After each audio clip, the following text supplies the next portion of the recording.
welcome back to this watercolor tutorial. My name is Kenzie and today we're going to be painting this pumpkin wreath. This is a lot of fun for beginners, especially because we go over a lot of simple wet on wet techniques, a little bit of wet on dry just to have a little detail here of our pumpkin. If you want to paint this picture without worrying about sketching at all, down below in the description you will find the link that will take you to the website where you can download this, so you just have to focus on the painting. Let's get started.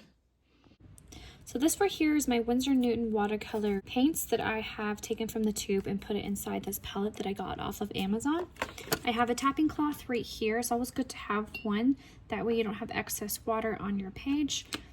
I also have my two water cups right here. One I use for cool paints and one I use for my warmer paint colors. I also have right here my dryer. I like to use this to speed up the process between layers.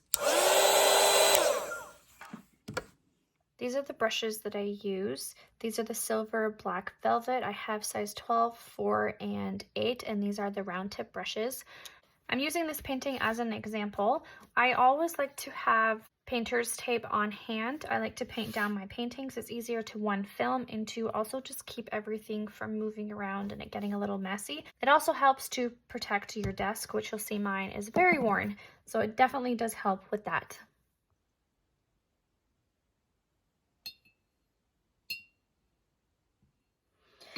Alright, so let's get started on this painting. So the first thing I'm going to do is mix my cadmium red. I'm going to mix with my smaller brush here. I'm going to mix with my my cadmium red with my cadmium yellow. I need to go to the store and buy more of these colors. And I'm going to start painting my pumpkin. So I'm going to do section by section here. And what I'm going to do is I'm going to put this first color down. I'm going to cover one section like this, but I'm going to get rid of everything on my brush. I'm going to tap my napkin and I am going to scoop for a highlight, and then towards my bottom, I'm going to grab a little bit of a darker pigment. I'm going to touch around some spots for a shadow. So to do that again, I'm going to come over here and I'm going to put down my orange. I'm going to get rid of everything on my brush. I'm going to scoop for a highlight. I'm going to scoop again over here because it kind of already dried. And then I'm going to grab a darker tone of orange. And I'm going to touch the top and the bottom for a shadow.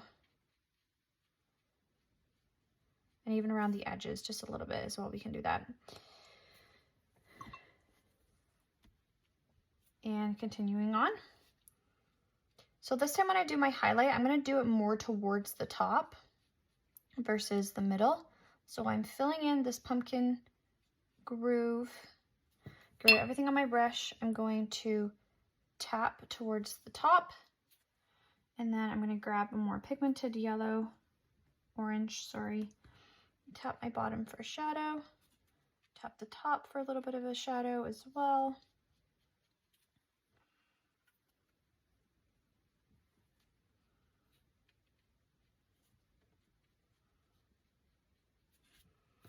And I have to let these dry before I do the other ones. And the reason why I'm doing that is because of the wet on wet technique.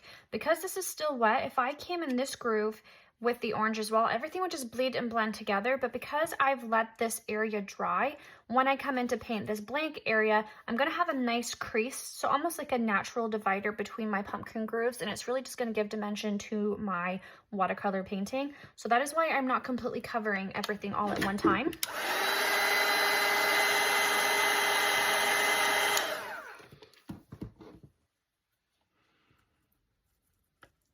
I really gotta go grab some more yellow. I think I said that in my last video as well. But now I really gotta go. So I'm mixing cadmium red and cadmium yellow again. And now if these two sections overlap, I will have a natural crease. And I am going to just grab a different brush, smaller brush actually, get that wet, tap my napkin, and I'm going to have this be my scooper. I'm going to come in on this side. And again, because I have my highlight on the other groove pretty high on this one. I'm gonna wanna continue along with that same thing and have my highlight be up here as well. I do wanna have a little bit of a darker color here. So I'm gonna come in with my smaller brush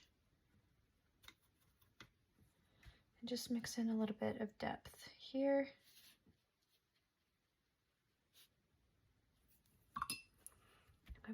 Blend this out. I'm going to come in towards the top and do this little part.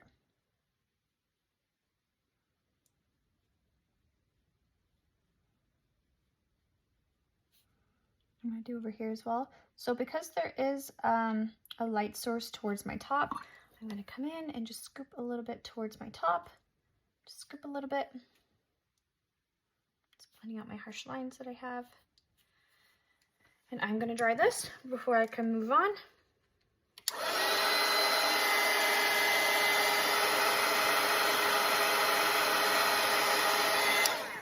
So now I'm just filling in, there's like a little back portion right in there with some orange as well. So you'll see here I've gone nice and light with my orange. I can come in and make this more vibrant and realistic, but at this point I'm gonna leave it because I want to see how vibrant I have my other colors. So this is gonna be my first layer. That's kind of how I like to paint. I don't like to fixate on one particular section because I don't know, it's just not what I like to do. So I'm gonna come in and fill out my flowers and do my greenery, and then if I want to, I can make this more bright and vibrant. But first I'm gonna come in with a little bit of green for my stalk. I feel like the green just makes it a little bit more natural.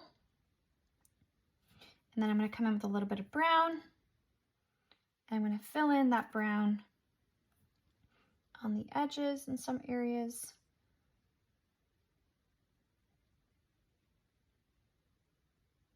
And I can paint this on.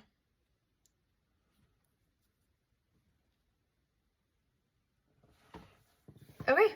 I'm going to leave this part, like I said, and I'm going to move on to my flowers. So the flowers are very similar to what we just did here with the pumpkin. We're going to want to make sure that we're skipping around each of these florals. That way each petal has its own individual look to it. So right here I have cadmium red mixed in with a little bit of blue to make this pretty maroon color. And I'm going to add a little bit of purple to it too. And you can make whatever colors you like, but it's literally the exact same technique all the way around for every single flower, no matter what color you decide to do.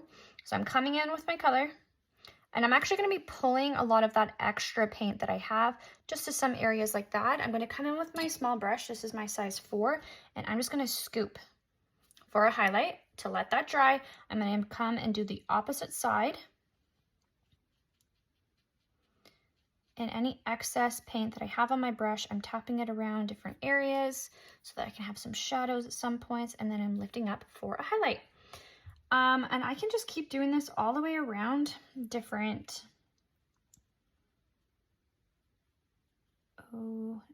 different petals. And I'm gonna come in and scoop for a highlight, coming across here.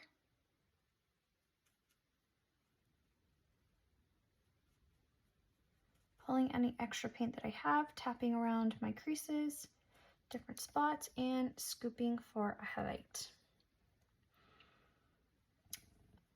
Okay, I'm going to dry these two so I can show you the finished.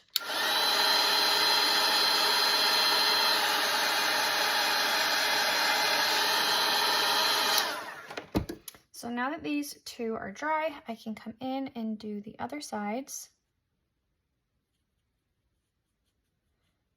Tapping along for a nice shadow. And I'm going to get a nice highlight going.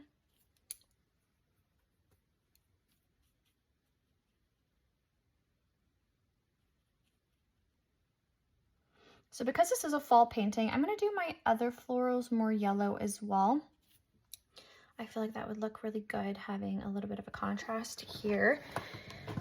So for the other florals, I'm going to introduce a little bit more orange and yellow. But coming back to this one, I'm going to fill out over here.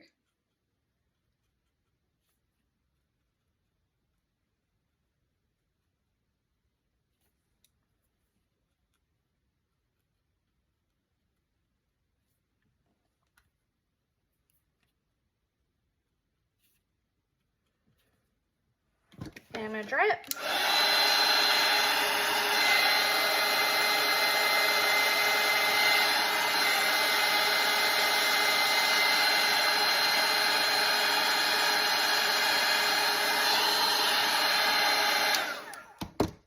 So now what I'm going to do is I'm going to speed up my video and I'm going to do the rest of my florals the exact same way, and then we'll come back and we'll fill in the centers together.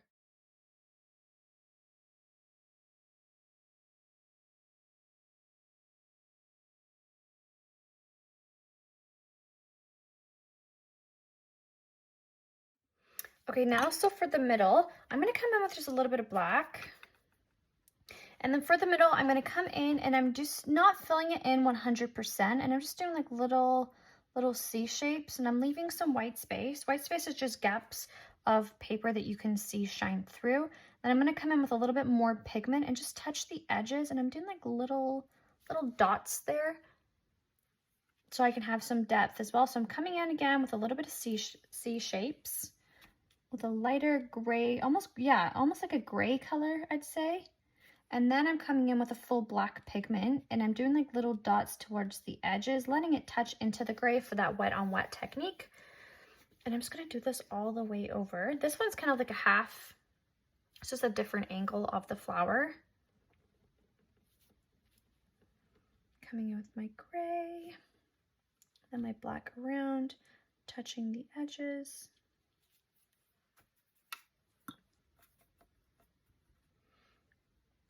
I'm leaving this one. This is again just like a different angle of the flower.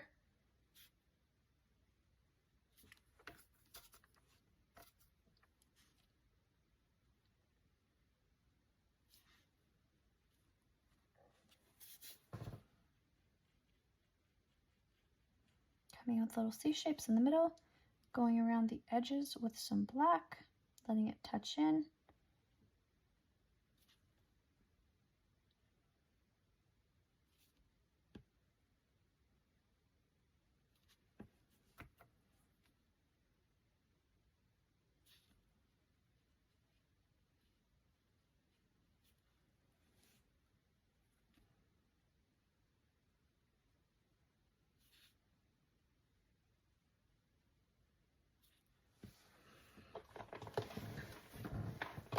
Okay, so now that we're done with that, I want to make sure everything is dry just because I have a habit of smudging my pages.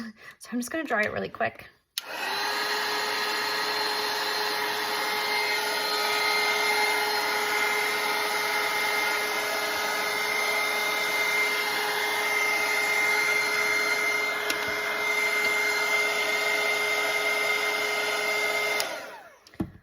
So now is the fun part. Now we can go around and just start mixing in some of the leaf shapes. So I've just mixed in a little bit of cadmium, no, sorry, not cadmium, sap green. I have some hooker's green. I also have a little bit of cadmium red just to give it a little bit more of a warmth in my green. So I'm going to start around this edge, and I'm going to come in very thin line, and then I'm going to press medium pressure to light pressure and then scoop up for a leaf.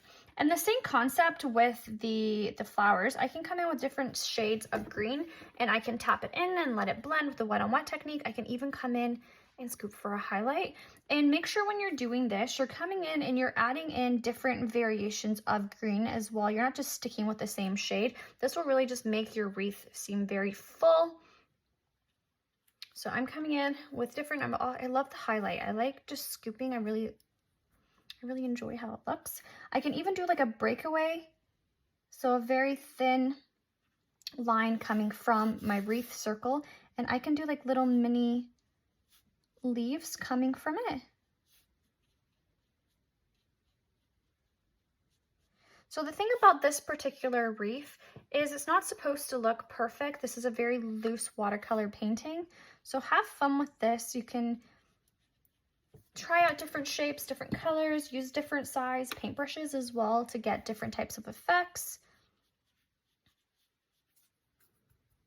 Tap in different colors, different shades. Make sure you're scooping for a nice highlight. Do different variations of your green. So I'm going to come around all the way, and I will slow down when I'm at the end.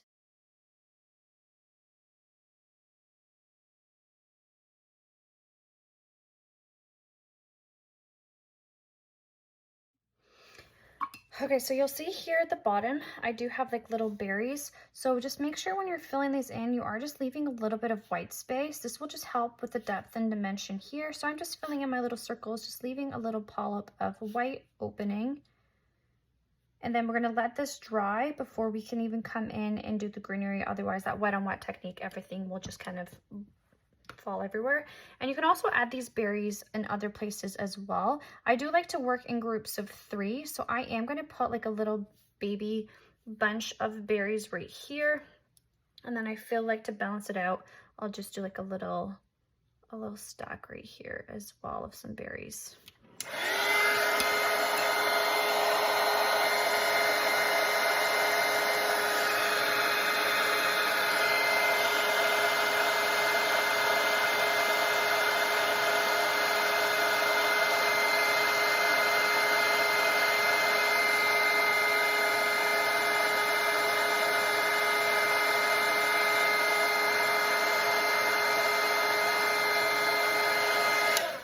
So now you can look around, just make sure everything kind of looks balanced. And if you want to add any more leaves, you definitely can. But this is just all about figuring out what you want to do to your page just to make it unique and more your own. So like I said before, we do actually have the option of adding a little bit more details to our pumpkins. So I can come in with other layers and blending it out. You'll see I have harsh lines, so I'm coming in with a darker orange and I'm blending it out with just some water so I just don't have such harsh lines. This will really just make it pop. So I'm mostly working towards the bottom and the top area here, just making sure I'm not covering the highlighted area that we left with the white space. You'll see I'm moving pretty quickly because this, again, is a loose watercolor floral. I'm not trying to have it look absolutely perfect. I like the imperfection with this type of style. And then once this part's dry, we can go in and add some streaks if we want to it. We can even come in and just add some definition to our stalk. So coming in with a more vibrant and brighter orange, we can do little lines coming from the bottom. We can even come into the centers of our flowers and add little lines coming from the center. And this technique will only really work once your painting is dry. And wet on dry, this is what we're doing right now. This is the technique that we're using. That's when we're painting a wet surface, which is my paint, onto a dry surface. And this creates depth and dimension within our painting. That's usually when we use like final steps and whatnot within watercolor. So I'm just coming into a few of my flowers and just adding some centers, a little bit of shadows. But I really like this light and airy vibe that I've got going on. I don't really want to change my tones to it. Although it's fall, I really do like that it's very airy is the only really word that's coming to my mind right now. I'm just mixing up a little bit of green right here to kind of just connect this little flower that I have. And you can also go around here as well. And if you feel like you have any awkward gaps, you can try to freehand some other florals as well, making sure you're leaving your centers nice and open. You can come in and add a center.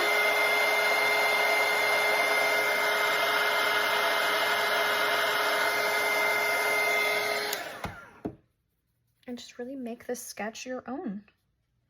Coming in, just adding some shadows to this one. You can add a little bit of greenery around it. So yeah, this is my painting for fall. If you want to, you can subscribe and like this video. I'd really appreciate it. And you can check out my other videos and sketches that I have on my channel to follow along with more paintings. Happy painting, friends.